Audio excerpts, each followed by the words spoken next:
Um outro citado nas investigações da PF sobre esse caso, o ex-chefe de gabinete do presidente Lula, Marco Aurélio Santana Ribeiro, o Marcola, pediu à empresária Roberta Luxinger um quadro avaliado em 100 mil euros. O pedido aparece em mensagens analisadas pela Polícia Federal. Em uma conversa de dezembro de 2024, Marcola perguntou a Roberta sobre o quadro. A empresária respondeu que a obra seria entregue na semana seguinte e que estava sendo emoldurada.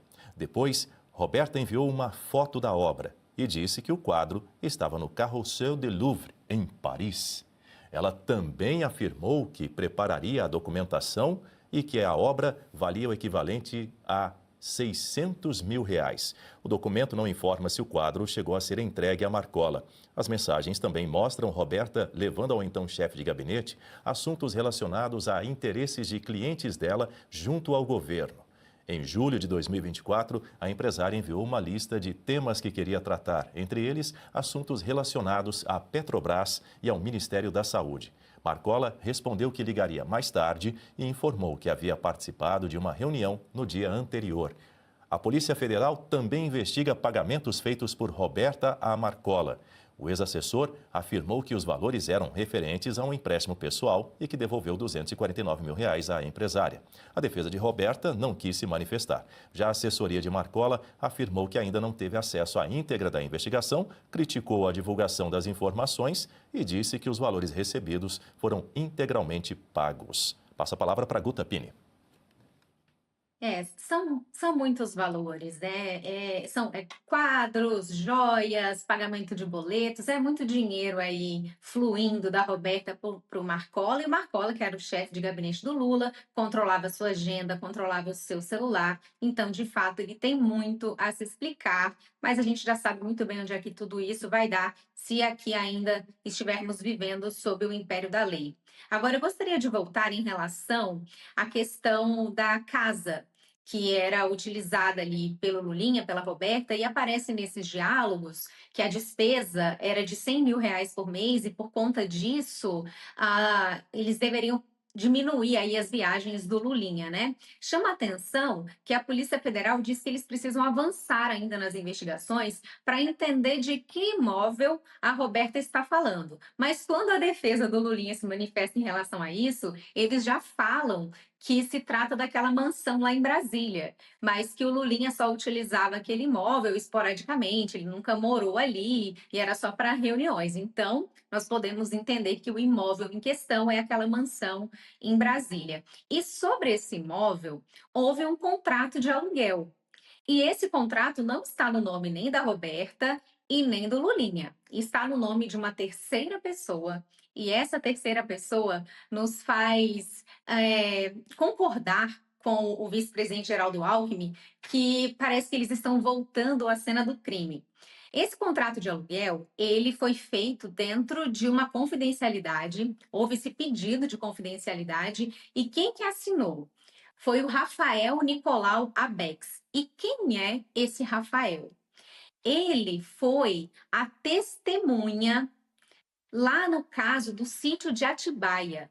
Naquele caso do sítio de Atibaia, esse sítio que o Lula utilizava com toda a sua família, tinha lá os pedalinhos, o dono desse sítio, o real proprietário, era o Fernando Bittar. O Fernando Bittar, ele consta daquele grupo de WhatsApp com a Roberta e o Lulinha. Eram os três ali, que eles eram uma coisa só, os musaranhos, né? Era esse grupo de WhatsApp. Então, o Fernando Bittar era o dono do sítio e ele foi ouvido naquele processo da Operação Lava Jato. E ele chamou uma testemunha. E essa testemunha era o Rafael. E o Rafael disse que morava no sítio de graça, porque o Fernando deixava. E a esposa do Fernando Bittar é prima do Rafael. Então, tá tudo em casa. Aí, novamente, essa testemunha que estava tentando livrar ali o Lula na época do sítio de Atibaia, porque ele morava no sítio, agora ele aparece de novo na cena de todo esse crime que está sendo apurado, como aquele que deu o seu nome ali para assinar esse contrato de aluguel. Tá tudo em sítio, tá tudo em mansão? Diga, Berenice. Só um adendo, Daniel, com relação à quebra do sigilo fiscal e bancário do Lulinha, que à época não foi encontrado nada, mas é importante se dizer, e como bem trouxe aqui o professor Suano, é importante se investigar todas as peças que estão em torno dele.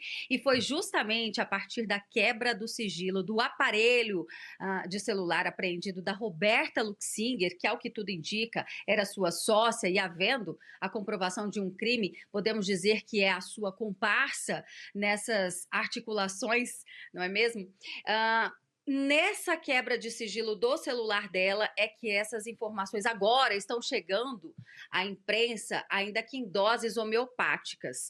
E por que eu estou trazendo isso? Porque na CPMI do INSS, eles também aprovaram a quebra do sigilo da Roberta Luxinger, só que à época nós tivemos ali a interferência do ministro Flávio Dino, que numa canetada impediu e tirou o poder da CPMI de quebrar o sigilo da Roberta Luxinger. Ela que, inclusive, mostramos já aqui em outras edições do jornal, numa foto, ao lado do próprio Flávio Dino, comemorando o fato dele ter sido aprovado para uma cadeira no Supremo Tribunal Federal. E ele também, que agora é relator do terceiro e último inquérito que foi aberto, e há quem diga que esse inquérito, que está nas mãos do Flávio Dino, vem justamente para bagunçar a relatoria dos inquéritos e do trabalho que vem sendo feito pelo ministro André Mendonça, que de fato tem interesse em investigar e encontrar os culpados dentro dessa investigação que busca apontar quem está participando desse tráfico de influência. Então, como disse a Guta, está tudo em casa, e o que mais prejudica a solução, né, desses imbrólios é o próprio Supremo Tribunal Federal, porque ali existem magistrados que, infelizmente, perderam a credibilidade diante de quem os indicou para estarem lá. Daniel. Suano, para a gente fechar esse assunto. A Berenice, tenho certeza que ela vai concordar comigo, que ela conhece Brasília. Quando você fala do Lago Sul, em Brasília tem duas áreas nobres excepcionais. É o Lago Sul e o Lago Norte. O Lago Sul, em especial, é o mais excepcional de todos, pelo menos todos querem ir para lá.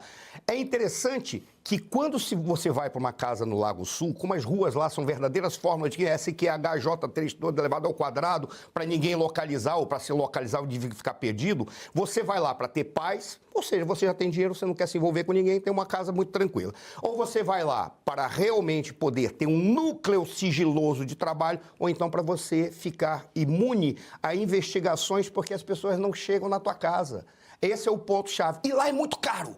Tudo no Lago Sul é caro. Então não adianta vir agora dizer que está no lugar no terceiro é culpável esporadicamente. Está dentro da lógica pela qual alguém vai para o Lago Sul. Atenção! Você está sofrendo com dores no corpo? A idade chegou e você está começando a achar que é normal conviver com a dor? Não é. Preste atenção no que eu vou te falar agora. Chegou ao Brasil o Cúrcuma White com magnésio da Vitae Gold. Fórmula exclusiva e 100% natural para ajudar no combate das dores do corpo. Ligue agora 0800 056 1111. Olá, meu nome é Thaís, eu tenho 55 anos. Um dia em casa, assistindo televisão, eu vi um comercial que chamou muito a minha atenção. A cúrcuma branca foi a melhor decisão que eu tomei. Realmente, para as minhas inflamações e dores articulares, esse produto aqui, ajudou demais. Eu tinha dores aleatórias que mudavam do local dependendo do dia. Com suporte, orientação e a cúrcuma branca da Vitae Gold, posso afirmar que estou bem melhor. Por isso, recomendo. Não perca tempo. Ligue agora 0800 056 1111. As 100 primeiras ligações ganham um creme de erva de Santa Maria de presente.